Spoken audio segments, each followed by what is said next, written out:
As the movie begins, we meet Kevin Garner, an investment banker whose bank has just collapsed, leaving him jobless. He's lost all his stocks and assets, so he's currently distraught, sitting in a bar. Moments later, a woman named Molly approaches him, remarking that he's the most miserable guy she's ever seen. As the movie begins, we meet Kevin Garner, an investment banker whose bank has just collapsed, leaving him jobless. He's lost all his stocks and assets, so he's currently distraught, sitting in a bar. Moments later, a woman named Molly approaches him, remarking that he's the most miserable guy she's ever seen. Annoyed, Kevin asks her to leave, but she keeps talking to him. He soon finds out Molly is playing a game with her friends, who dared her to ask him out. "Oh, my hope for the future's looking kind of soft, but my pants are feeling kind of hard."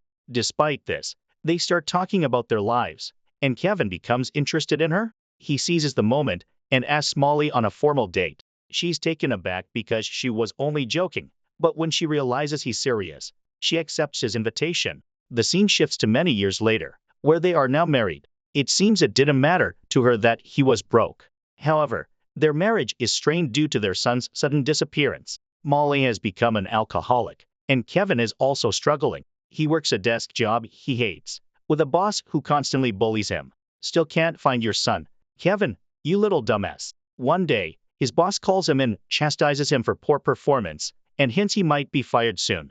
Frustrated, Kevin leaves and gets into his car, where he receives a call from Molly. She scolds him for forgetting to pay the monthly bills, and they begin to argue. At this moment, another vehicle suddenly crashes into Kevin's car, knocking him unconscious. A while later, Kevin wakes up in an alley and sees an older man standing in front of him. The man introduces himself as the benefactor, which makes Kevin laugh. However, the benefactor insists he's serious and has a job for Kevin. He then leads Kevin to a road where, shockingly, there are no cars or people around, resembling a post-apocalyptic world. When Kevin asks where everyone went, the benefactor reveals that he moved them. He further clarifies that he has shifted Kevin to another reality, a parallel universe.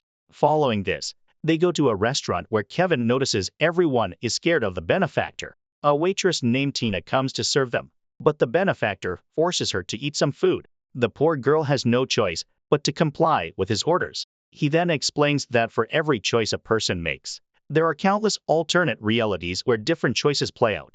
These decisions create endless possibilities, meaning that everything a person can imagine exists somewhere at some point in time.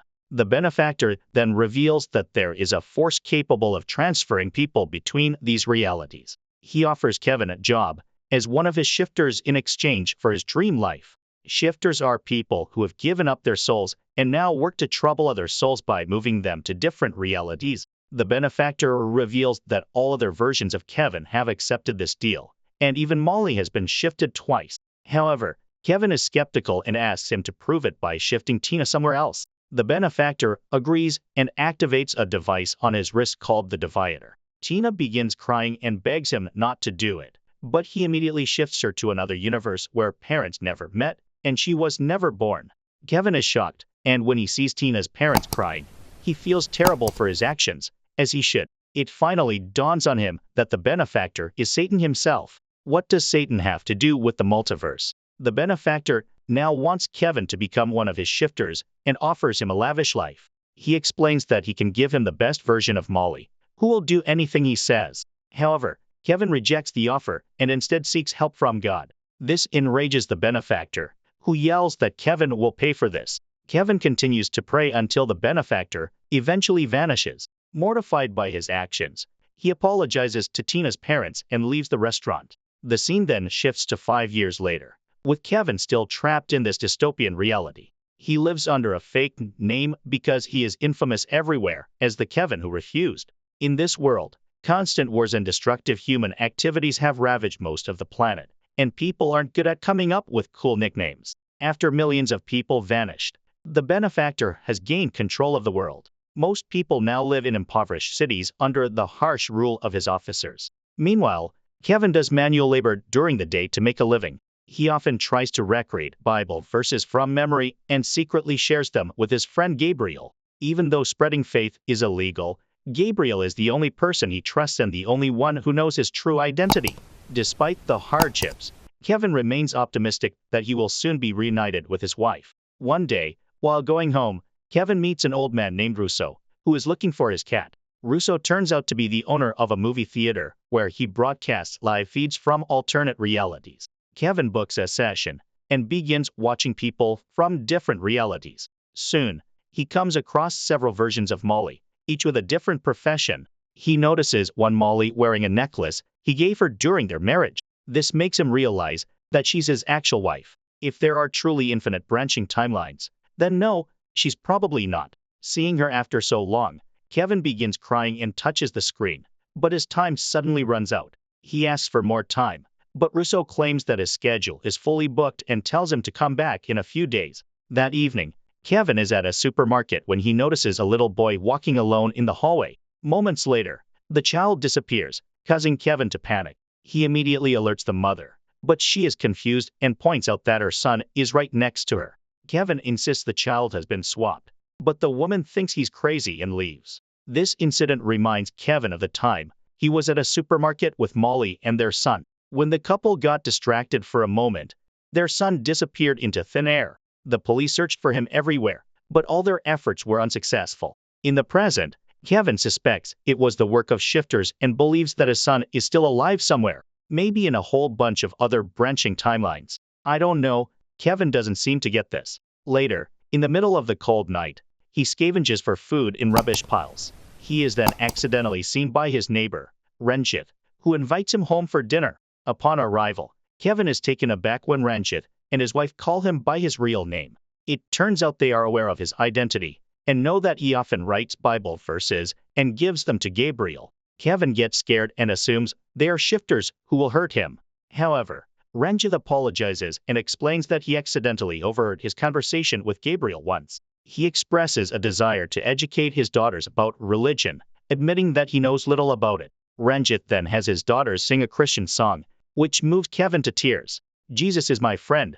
He's my only friend. Afterward, Kevin shares Bible stories with the family and explains that God is simply testing their patience. He assures them that once it's all over, they will be blessed with twice of what they once had.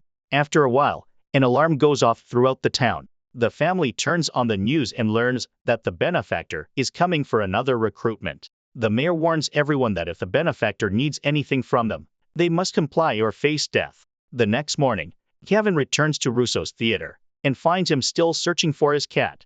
The old man reveals that it has been 4 years, but he still hopes his pet will return someday. Kevin sits in a chair and begins watching live feeds of alternate worlds. After observing several videos, he notices the real Molly and asks Russo to find her coordinates. However, Russo responds that it's pointless because, without the divider, Kevin cannot leave this world. Hearing this, Kevin recalls that the benefactor is coming to the city and plans to steal his divider. In the evening, he meets with Gabriel and asks for a gun to confront the benefactor. Gabriel thinks it's a suicide mission and argues that Kevin can't just shoot the demon. He tries to talk him out of it, but Kevin is adamant. In the end, Gabriel gives in and offers him his gun. The next day, Kevin arrives in front of a cave where the benefactor is recruiting someone. The place is guarded by the police, but Kevin manages to sneak inside. To his shock, he walks into a motel room instead of a cave. He tries to leave, but the cops outside fire at him, forcing him to retreat. Frustrated, Kevin begins smashing things around the room. He soon starts crying and scolds God for testing him like this. Just then, the benefactor shows up and takes the gun from his hand. He also summons Gabriel and asks if he gave Kevin the gun. However, Gabriel responds that he doesn't even know this man. The benefactor then mocks Kevin for trusting his writings to such a coward. He claims that what Kevin has been doing for the past 5 years is pointless and urges him to give up. The benefactor asserts that God does not care about him and that he will only be free if he becomes a shifter. Kevin, however, remains steadfast in his beliefs and refuses to sell his soul to the devil. Just then, someone knocks on the door, and when Kevin looks out, he sees several armed officers. He watches them shoot Ranjit, so he rushes back to the room and urges Gabriel to take cover. Unfortunately, Gabriel is also killed in the gunfire, and Kevin discovers a divider in his hand, revealing that Gabriel was also a shifter. Kevin quickly uses the device to transport himself to another world. In the next scene, Kevin falls into a lake and soon realizes that this is not his world. He then activates the device again and ends up in a psychiatric clinic. There, he is greeted by Dr. Gabriel, who asks him to go back. When Kevin refuses, many versions of Gabriel arrive and begin firing at him. But Kevin manages to escape and hides in a room. There, he comes across Tina, who seems deranged and has suffered greatly. She quickly recognizes him and blames him for her situation. Tina then asks him to send her back to her parents, but the Gabriels show up again, so Kevin quickly activates the device and travels to another world. This time, he arrives at the home of another Kevin, who is a shifter living a lavish life. He tries to sneak a peek, but his doppelganger quickly recognizes him and aims a gun at him.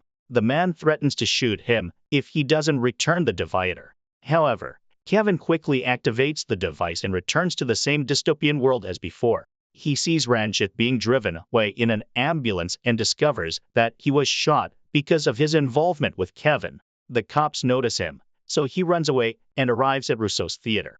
Kevin claims that he has the device and urges the old man to send him home quickly. Meanwhile, the cops also arrive and prepare to attack, but with Russo's help, Kevin manages to travel back to his original world. In the next scene, he finally meets his wife, who is shocked to see him after all these years. She asks where he was, and Kevin responds that he was stuck in another world. Molly, of course, doesn't understand, so he simply apologizes for neglecting her in the past and asks for a second chance. Although she seems to still love him, Molly responds that she has found someone else now.